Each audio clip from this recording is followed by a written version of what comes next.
It is once again a Summerton Whisky Club month, and this month we have a belter of a dram.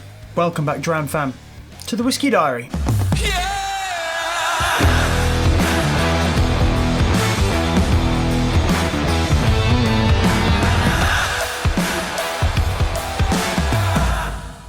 As usual, we start with the usual disclaimer. I am a Summerton Whisky Club member. I pay for my membership. It is £50 every 2 months, and for that you get a random bottle. In this instance, I was sent the bottle a few days early to give me a chance to film this review so that it could come out on the day that everyone else in the club gets their bottles, as everyone gets the same bottle. Now, I have reviewed similar whiskies to this in the past. I have reviewed specifically King's Inch whiskey in the past. I'm not going to go into the story behind the name and whatever else. I'll drop links to those down in the description below. But this one is a super interesting bottle indeed. I will give you the stats about the whiskey, and then I will go into some information that I've come across. This is the King's Inch Director's Cut. This is a 7-year-old lowland single malt whiskey. It is bottled at 47.1%. It is unchill filtered. It is natural colour. It is a marriage of 5 different first fill Kentucky bourbon casks, and I got this bottle for £50 as it is a Summerton Whisky Club bottle. So why is this quite so interesting? Well, as it transpires, this is actually distilled in the Glasgow distillery. Yes, that is the distillery that make the Glasgow 1770. The difference being, it is not the guys from the Glasgow distillery that come up with the recipe and, you know, the grain and the mash bill and whatever else. That is actually done by the guys over at Courageous Spirits that make King's Inch whiskey. The recipe was put together by the late Dr. Jim Swan, and what makes this a little bit different from Glasgow is that they source the barley from the west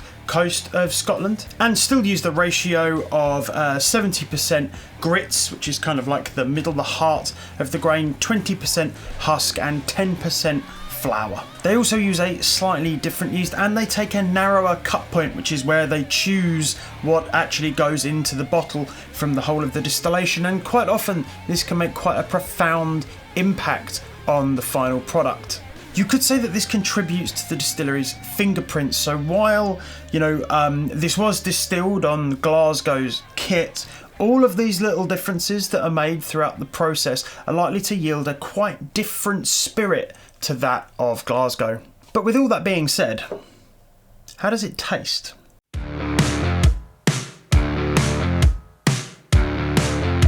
Immediately up front, sweet, fruity and floral with just a little bit of cereal. Really nice honey and toffee vibes, and then tropical fruit starts to come through, like think pineapple, mango, passion fruit, like kind of like mango sorbet, like a kind of generic tropical fruit punch. That gives way to a really nice gentle floral note. Think a little bit of vanilla, and some of those really nice kind of cereal notes start coming through.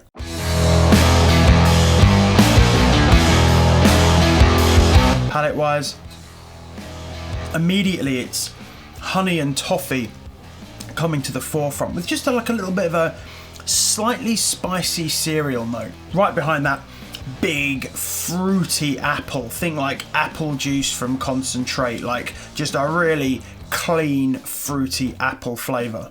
I'm actually getting some really nice, interesting hints of marshmallow, like I guess, you know, like little strawberry marshmallows. Yeah, it's like a really sugary marshmallow note. There's also a little bit of a nuttiness going on in there. I think that cereal note, think kind of like peanut brittle, like really nice toasted, sugary, like peanuts. And right on the tail end of that, almost gets a little bit leathery.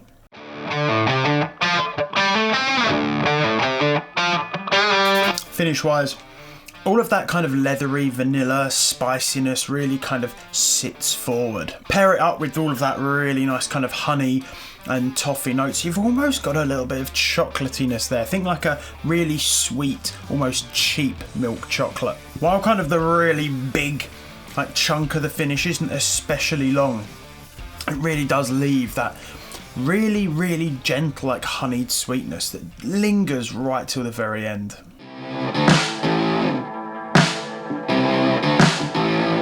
So, what do I think of it? I think this is excellent. I liked the previous King's Inch, like the original King's Inch. I thought that was great. I actually got the sherry cask, kind of single cask, and I think that is excellent as well. And I think it's really nice to just showcase what good quality bourbon can do. And personally, I think this spirit really leans in to those kind of thirst-filled bourbon flavour profiles. It's nothing life-changing. Like, this whiskey is not like completely unique to anything. It kind of sits in that standard issue whiskey camp of just good quality spirit finished in bourbon. But what this is a really good quality example of a great spirit married in great bourbon casks. I'd definitely buy it again at £50. I'd be really keen to see what the official pricing is on a non-Summerton Club subscription, but you know, if this was about £55, £60, I think I'd probably pick it up. But anyway, that's enough from me. Thank you all very much for watching, and as usual, an extra special thank you to all of my patrons over on Patreon. If you've liked this video, please do click the like button, and if you'd like to support the channel, please do consider subscribing. Let me know down in the comments if you're a Summerton Club member, if you've had this bottle and what you think of it. And on that note, Slàinte mhath.